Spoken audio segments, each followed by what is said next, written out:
Honorable Men Discord. Bullies versus Kwame. Let's talk about it. So let's get straight into it. Bullies versus Kwame.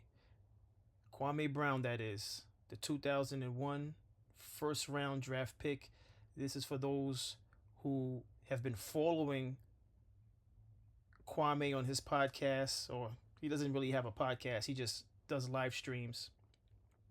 For those of you that's been following it, this has been going on for, I want to say, you could pretty much say close to a year. Let me just cover the thumbnail photo. First of all, if I was to put everybody in the thumbnail that has had some choice words to Kwame, I probably wouldn't have space. Okay, we have at the lower hand left side, closest to Kwame, we have Gilbert Arenas, who formerly played on the Washington Wizards, the point guard, as point guard. We have Stephen A. Smith. We already know who Stephen A. Smith is. He's a well-known sports commentator. To the right of Stephen A. Smith, we have Steven Jackson, who used to play on the San Antonio Spurs. And then, of course, we have Matt Barnes. Matt Barnes played on the Sacramento Kings, if I'm not mistaken, and then he also played on the Lakers. I want to say he played on the Clippers. Don't quote me on that. If I'm wrong about the teams, forgive me. This is about the feud, not the teams these guys played on. At the end of the day, what we do know for certain is that Gilbert Arenas, Kwame Brown, Matt Barnes, and Steven Jackson were all professional NBA players. So let's start there. I should say the fifth person I could have put in this photo was Shannon Sharp, because Shannon Sharp had some words to say. I'm just gonna say this much, just to kick it off. This has been more than entertaining. It's hilarious. A lot of the back and forth is hilarious, and I know some of the stuff I'm gonna discuss is gonna come off as a contradiction, because it's gonna come across as, which it will be a contradiction. As a matter of fact, I'm gonna own up to it. It's gonna be somewhat of a contradiction, and here's why. I'm completely against bullying of any kind. All right. And I have to make that clear at the very beginning of this episode, because at the end of the day, I'm an adult, and all the individuals I'm going to mention in this episode are adults. All right. So, first and foremost, I am completely against bullying. Let that be clear. Now, as I continue, by all means, if any one of you that's watching this disagree with me, I'll absolutely see you in the comments. If I don't see you right away, I always follow through and respond to my comments. Here's the thing. The reason why I say bullies versus Kwame, and I say this,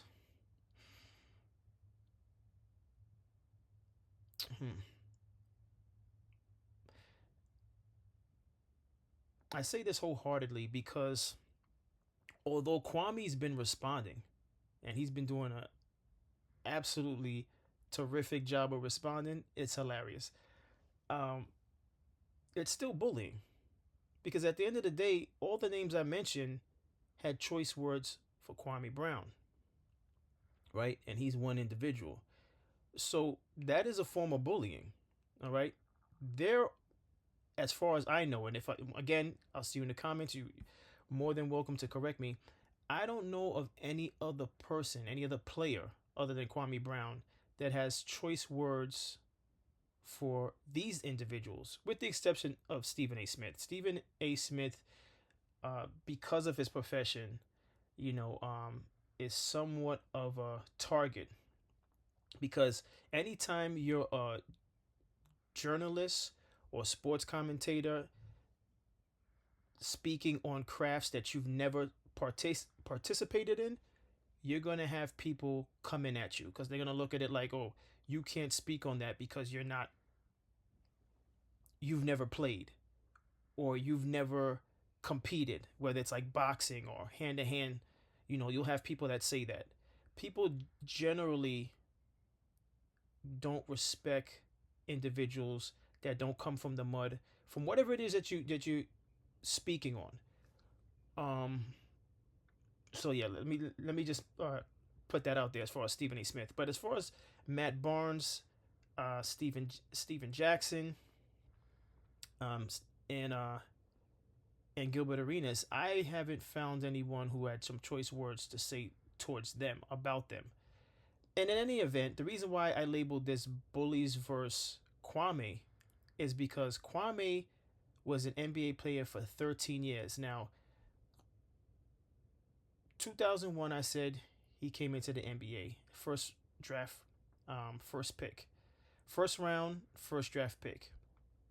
Okay? And let me just be specific on this, just because why not? Let me give him his respect. All right? All right.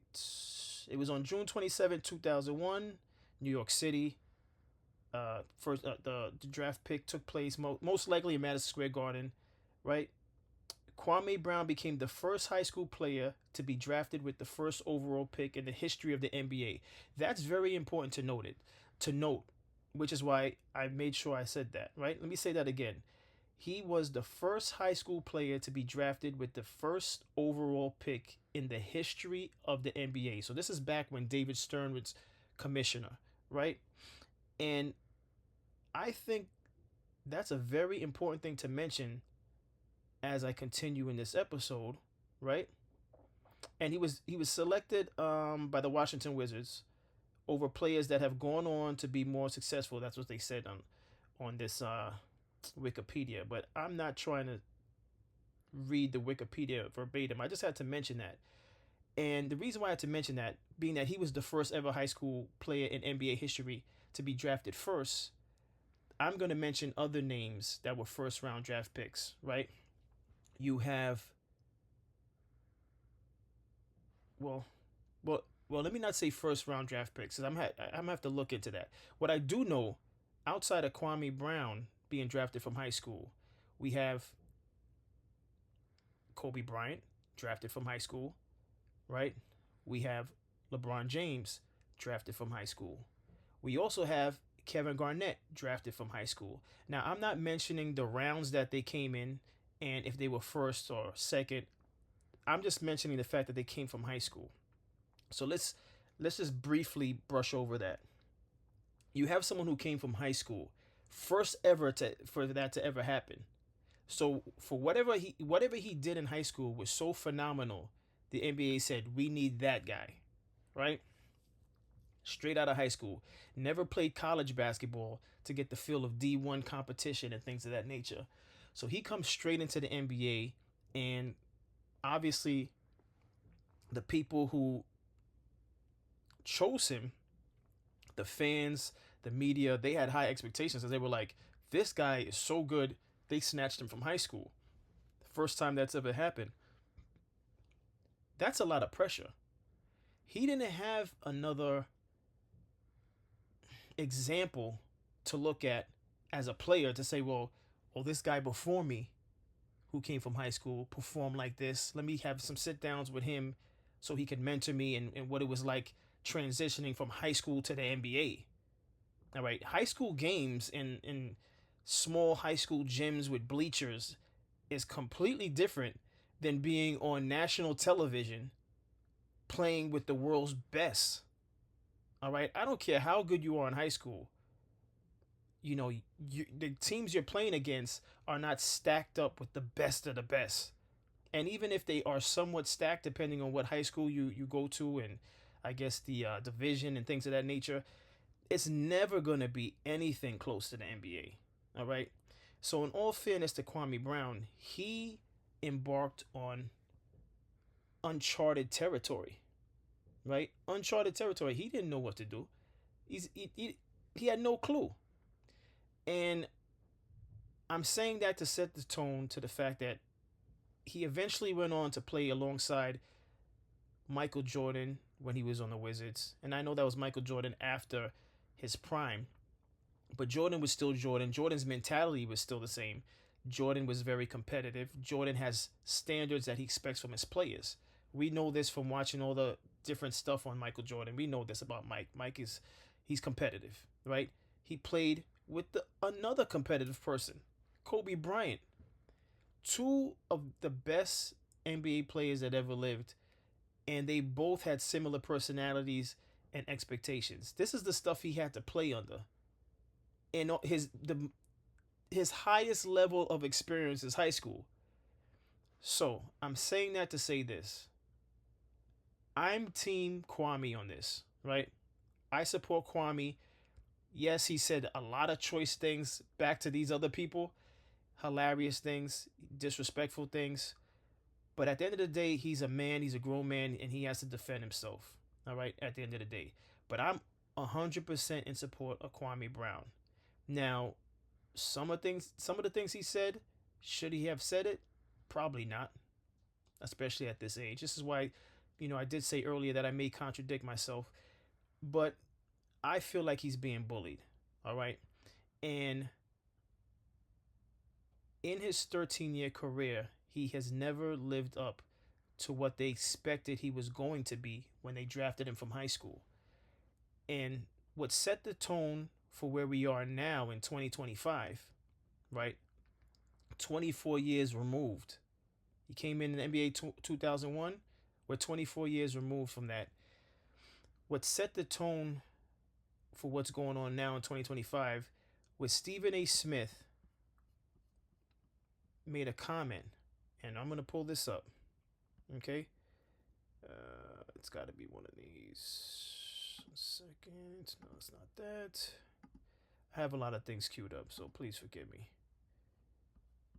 I mean, there's just so much material. Okay. Oh, I think I.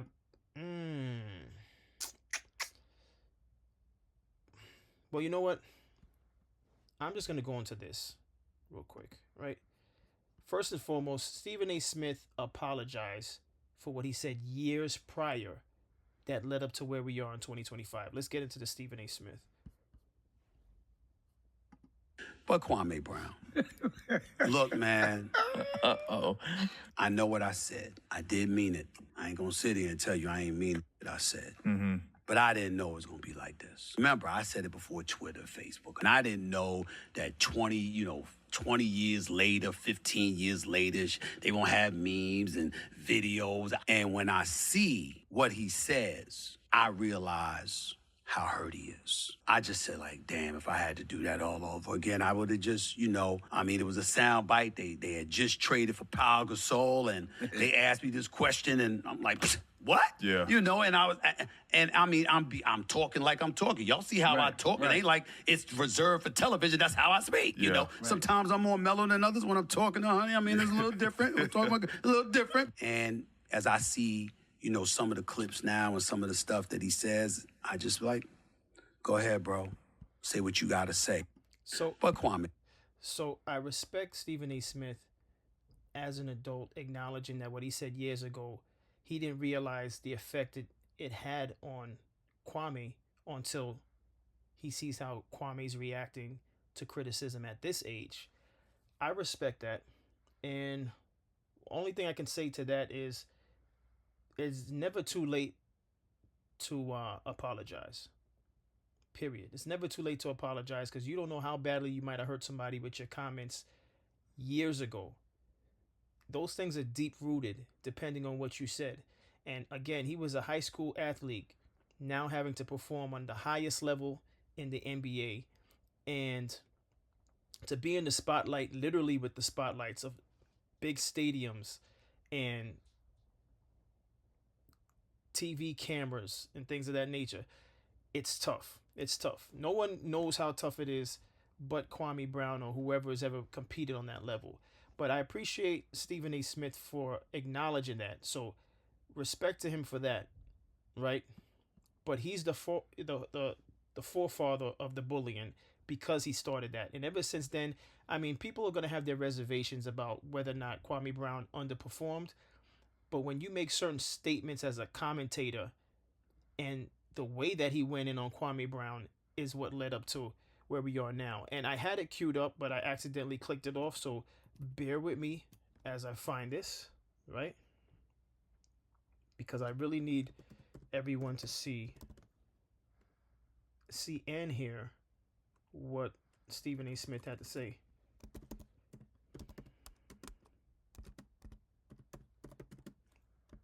Okay.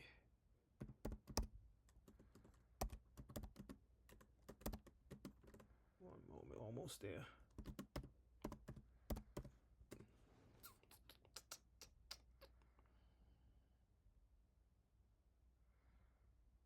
Well, I guess he did it on more than one occasion. So let's. Okay, let's get into it. Number two, and more importantly, Kwame Brown is gone. The City of Angels, Hollywood, just should be celebrated. Throw a parade already, whether you win a championship or not. This man was a bona fide scrub. He can't play. No disrespect whatsoever, but I'm sorry to tell everybody the truth. The man cannot play the game of basketball. He has small hands. He can't catch the ball. He's got bad feet. He can't really move, even though he's mobile. Doesn't really know what he's doing. Doesn't have a post move that he puts to memory that he can do 2 times in a row. He has no game whatsoever, plays no defense, doesn't have the heart, the passion, or anything that comes with it. And you're asking me whether they gave up too much? Please, the Los Angeles Lakers knew exactly what they were doing. They should be celebrating right now, and Kobe Bryant should not be saying a word. His contract comes off the books, and as you know, Okay. And I'm pretty sure Stephen A. spoke about Kwame Brown more than this clip that I just showed you. But there it is. So he said that, and then the clip that I showed prior shows him years later apologizing to Kwame Brown, which I respect. You could always respect that, right? So I covered Stephen A. Smith, and there's other people that's in the thumbnail, so let me just get straight to them because I don't want to miss speaking on them. All right? So we're going to get through this. If you're hearing knocking, it's my neighbor who, every time I start to film, the neighbor starts making noise. I can't make this up. All right, the little bit of hair I have on my head, I'm pulling it out, trying to navigate through through the noise, unnecessary furniture movement upstairs. But let's get right to it, right? So Stephen Jackson. I'm going to show his apology, and then I'm going to show what he's apologizing for, right? Now, just for clarification, Stephen Jackson and Matt Barnes share a podcast called All the Smoke. Okay? And for those of you who don't know, Kwame Brown has some choice words for the both of them because he feels like they both ganged up on him at times and said certain things, unfavorable things about him and his career. But let's get into Stephen A. Jackson. Stephen Jackson apologizing to Kwame Brown. Let's get into it. Well, I see the shift. I definitely see the shift, man. We losing a lot of people right now, but I see the shift. You know, I seen Trick and Rick Ross squash their beef. I think that's beautiful, bro. Black men, you know, it's time for us to do what's not expected of us, right? That touched me to see Rick Ross and Trick squash their beef because they are 2 big people in our culture. You know, they have a big name and a big influence. I have to pause and say this real quick. You see all that white hair in Stephen Jackson's beard? Why is it for our community we have to have revelations this late in life? We do know that there's children watching us, right? Many of us, like Stephen Jackson, I don't know his personal life, but many of us have children ourselves. Many of us are uncles. Some of us are even grandfathers, right? Like Floyd Mayweather, right? The way all of this is going down in the media is a form of bullying, right? And gray hair and all, there's children watching this. And you expect the children to perform better, have better behavior when this is what's going on by adults pretty much Kwame Brown, I believe, is in his 30s. Everyone is older than about 35. Everyone that I posted in the thumbnail. And I didn't post Shannon Sharp, right? But he had some choice words also. All of them are above 35 years of age. and yet, and all of them are successful. All of them came across good amount of money, right? Better than the average working class person, and yet, for one reason or the other, maybe it's for views, for their channels, their individual channels. I don't know what the reason is, but they're out there roasting each other, grown men. And this is the example that we make, right? This is the example we make. But let me let him continue with his apology. So I want to follow suit. I've been thinking about it for a while, and I even texted him before, but the only person I feel like I owe a public apology to is Kwame Brown, because that was my little brother. We played together in the NBA on teams, and we was real cool. And the joke that we made a joke on, we would say in locker rooms all the time, went a little too far, and he got tired of hearing it. And I had to look at it from his side. So I'm publicly apologizing to my little bro. And I think everybody should wake up and do that in men relationship. It's never too late to apologize. I respect Stephen A. I had to make sure. I mean, I came across the apology from Stephen. Sorry, I keep saying Stephen A. Jack. Stephen Jackson, right? Apologize. I had to post it because I don't want this to be one of those things where it's like I'm posting just the foul remarks from all parties. If I come across the apologies, I'm definitely gonna post it. I'm definitely gonna include it because I don't want it to seem as though like they didn't do their part as grown men and apologize. Stephen A. Smith apologized, so I made sure I showed that before I showed what he said to make him apologize, to have him apologize, I should say, right? And likewise for Stephen Jackson, right? So Jackson apologized, which I respect. I salute that. And now this is him.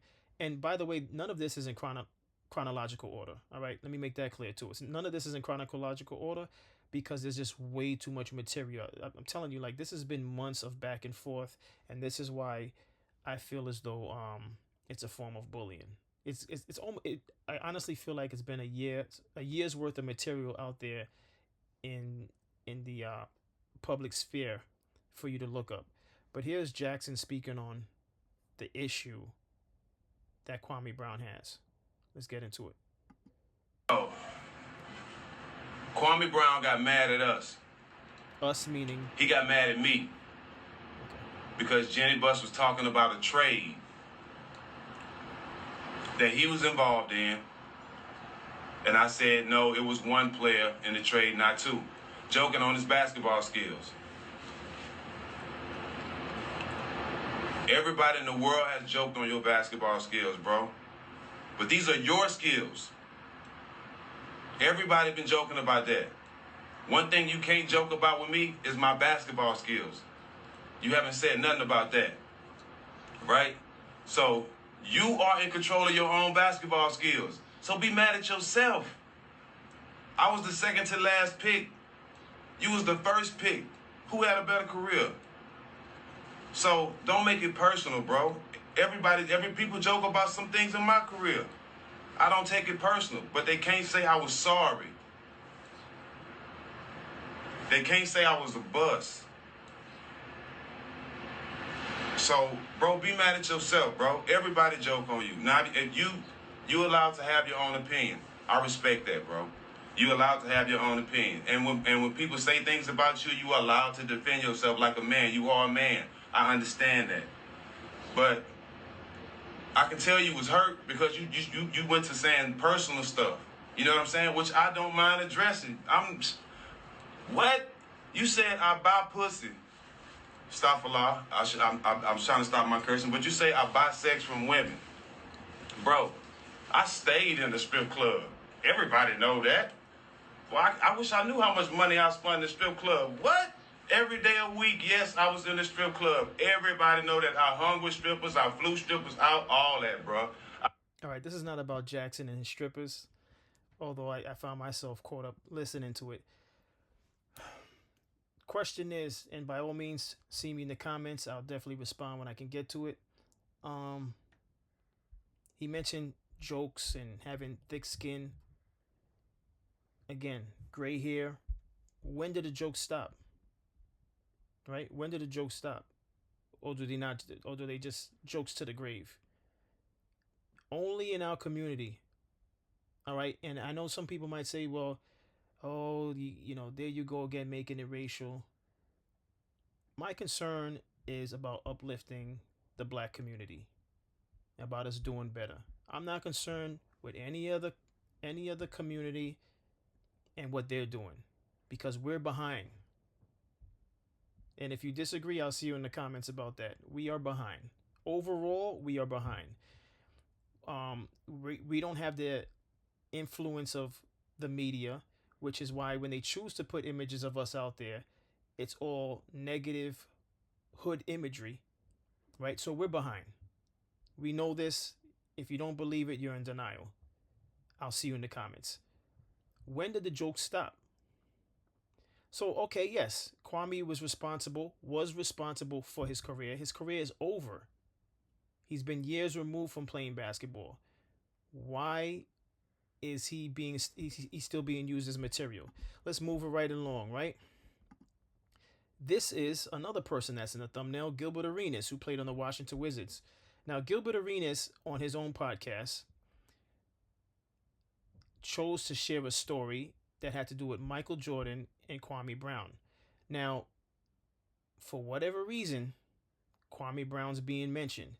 Now, if I'm missing any material about why these people are choosing to speak on Kwame Brown, by all means enlighten me in the comments. I'm not saying I'm all knowing, because there's just so much material on Kwame Brown, it's hard to keep up. It's just really too much material out there, which is why I'm doing my best to present this to you, get you up to speed with what's been going on for the last few months, right? This is Gilbert Arenas on his podcast sharing a story about Michael Jordan and Kwame Brown. Not in-game story. This is outside of basketball, where they were at some type of bar or something like that. And now, again, I told you Michael Jordan, players like Michael Jordan, Kobe Bryant, were very demanding on what they expected from their teammates. And obviously, this is Michael Jordan when he was on the Washington Wizards, so he's late 30s. And he pretty much, Michael Jordan himself pretty much was like a somewhat of a bully himself, because he had such high demands for the players around him. If you didn't perform on the level of Michael Jordan's expectations, he was barking on you. He would completely yell at you.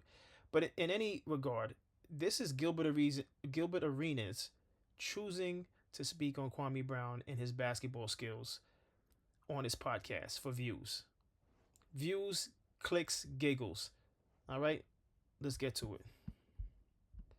True story. This is a true story with Kwame. We in Chicago.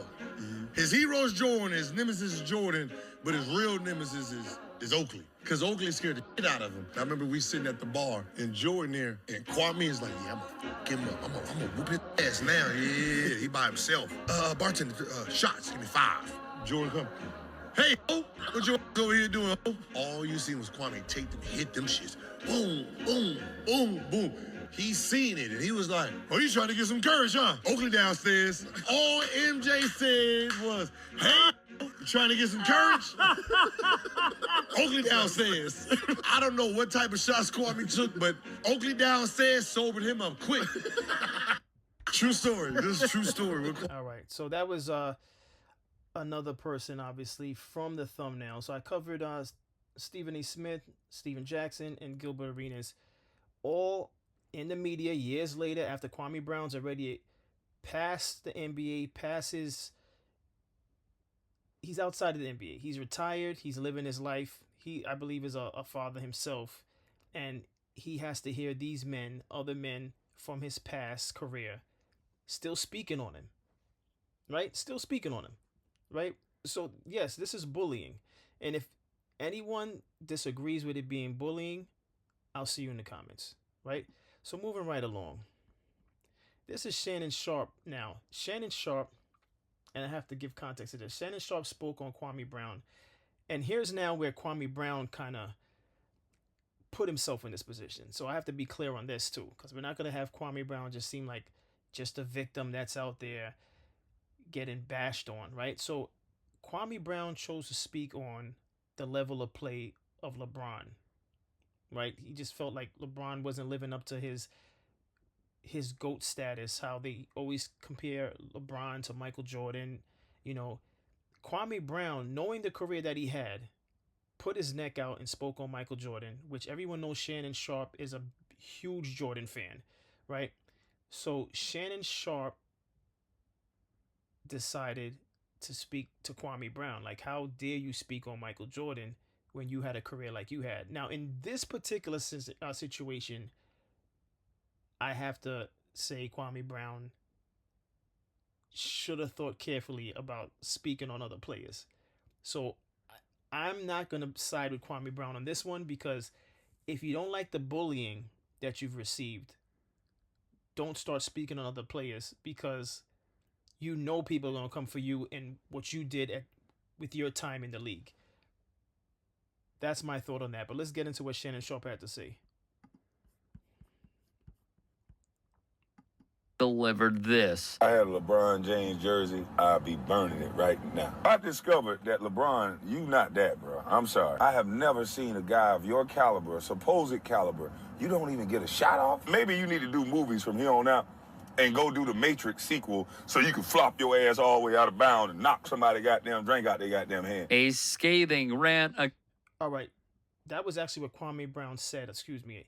So this isn't what Shannon Sharp had to say about Kwame speaking on LeBron. That's what Kwame said about LeBron, which forced Shannon Sharp to have some choice words because he's such a LeBron fan. That right there is a perfect example of Kwame Brown setting himself up. So that one, I think he was wrong for that. He shouldn't have said that. And let me get Shannon Sharp speaking on. I just have to get Shannon Sharp speaking on Kwame Brown. So just bear with me with this. I'm going to cue that one up.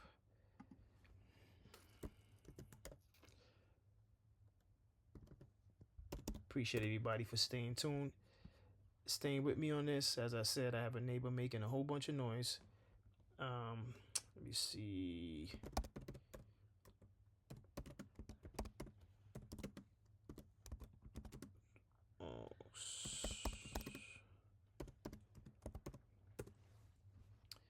Let's get into Shannon Sharp's words. Here we go. Kwame, of all the people, he should never, ever question anybody's greatness. Because this is what we know. If there's a Mount Rushmore for busts in the NBA history, whether he's the first head, the second head, the third, or the fourth, he's on Mount Rushmore of bust NBA players. There's no question. You were supposed to be an all-time great player. You were supposed to be a superstar. That was the supposed, not LeBron. LeBron James is everything that people thought he would be and more. Okay, so that was Shannon Sharp's reply to what Kwame Brown said about LeBron. I do not agree with Kwame Brown when it comes to that. He put himself, like I said, he put his neck out there. So, hey, Shannon said what he said. Kwame set himself up for that. But let's move right along, right?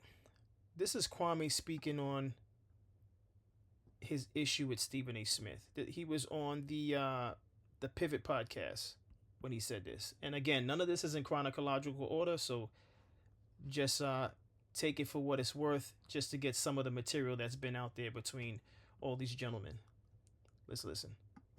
Overall pick, and this 13-year career, this career that doesn't end up as a Hall of Famer or doesn't end up as this or as that, these are things I can critique him on. Is it really a critique when a man states an opinion and you've created a word called bust to where everything that I say now has been invalidated by this word, bust? Stephen A. Smith, a guy who can't do what I do, came up with a word that a guy working at Walmart can use against me and think it has some power. But you want me to believe that this is just talking about a game? All right.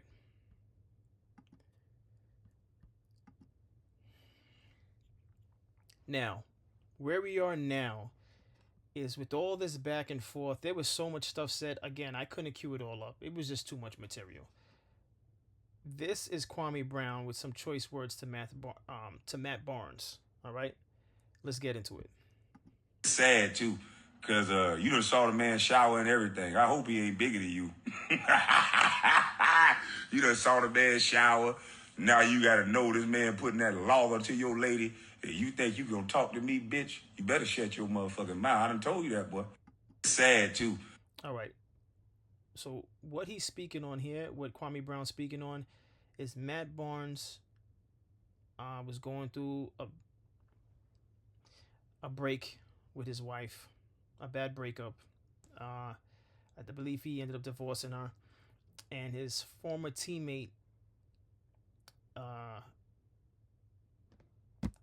it slips my mind right now. His former teammate ends up dating his wife, and I think they're still together, right? Bear with me on this one, and I should know it. I should know the name. This is crazy. Derek Fisher. Derek Fisher.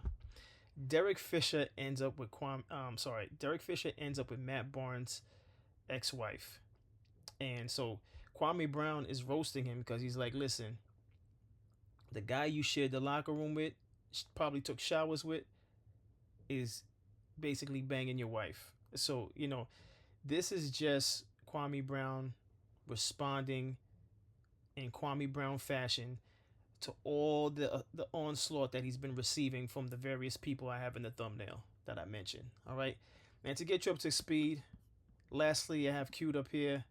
This is Matt Barnes and what he has to say to Kwame Brown. None of this is in chronological order. Like I said, this is stemming from like almost a year's worth of material. But here we go. This is the most recent though. This is 2025 material right here. Let's get it. Kwame Brown, Brother Brown, Brother Brown. You've been ranting for about 5 days now. Your cry for help, your need for attention has worked. I heard your Instagram following has grown over 30,000 the last handful of days since you had my name in your mouth. But don't be fooled by this new attention, bro. All these people that are gassing you, putting a battery in your back, all the platforms that are picking you up, didn't give a fuck about you last week, bro. They don't love you. They just love the drama and the old jokes you're saying. They don't love you. They don't love me. They don't know no one. They love a drama. That's it. But come on, all the smoke. Come talk your shit face to face. You got a story to tell. You're hurt. I mean, like I said, you can play it off with humor, but you're hurt. And I get it. But come on the show. Talk that shit. Tell your story face to face. There's no bigger, better platform than ours. You can say what you want. We're an award-winning platform. We don't tear down black men. Because you were the butt of the joke, now that's what you're on. You think we're tearing down black men, but if you actually watch the show, we empower everybody. That's what our thing is. So come on the show, man. We'll be in Atlanta next month. Come to you. It mean you got a box before or after, then shake hands to get this shit done. You know I'm always with the shit. But come tell your story, man. Get that shit up off your chest. So I'm gonna end that there. Listen, as I mentioned before, all of these men are grown. All these men are grown. Again, I respect Stephen A. Smith for apologizing. I respect Steven Jackson for apologizing. And it's possible, I don't know, it's possible maybe Matt Barnes at some point apologized. Maybe Gilbert Arenas at some point apologized. That I can't confirm. But again, the fact that he's been mentioned and he's retired and he's still being mentioned about his production as a basketball player, to me is a form of bullying. All right. And what example does that show to the generations that are watching? All right. All of these gentlemen are at the age of fathers. Some of them are probably grandfathers. Right. And it just sets a bad example. And in conclusion, all I want to say in regard to this is that what we know for certain is that bullying never ends. Okay? It never ends, right? When I was younger, I would have never thought that grown men, if you start throwing out the ages, like if when I was early teens, if you were to tell me that grown men in their 30s, 40s, possibly 50s would be having quarrels with each other like this, I wouldn't imagine it. I would say, really? They do that? Why? That would be the younger me asking that question to someone who's older. Because one thing I do remember about myself when I was younger, I always used to like to ask older gentlemen questions because I felt like they were wise and they could teach me something. I was always eager to learn. So I would ask questions of older guys. It didn't even matter what the field you were in. You could have been a street guy. And I've had conversations with oldest guys that were in the streets. You know, depending on how mature they were, I would have conversations with them and ask them questions. And what might be surprising to some is they would actually give me some insightful information. And so what I'm trying to say with this is that we have to do better. I say this on different episodes. We have to do better as grown men and women because what we are putting out there on our own personal platforms, we can't blame it. We can't say, oh no, you know, this media is putting out negative material and information on us. We can't blame it on those networks. Are they doing it? Are certain news channels putting certain images out there that perpetuate the stereotypes? Absolutely. But we're doing it also. We're doing it to ourselves. And again, like I said on the episode about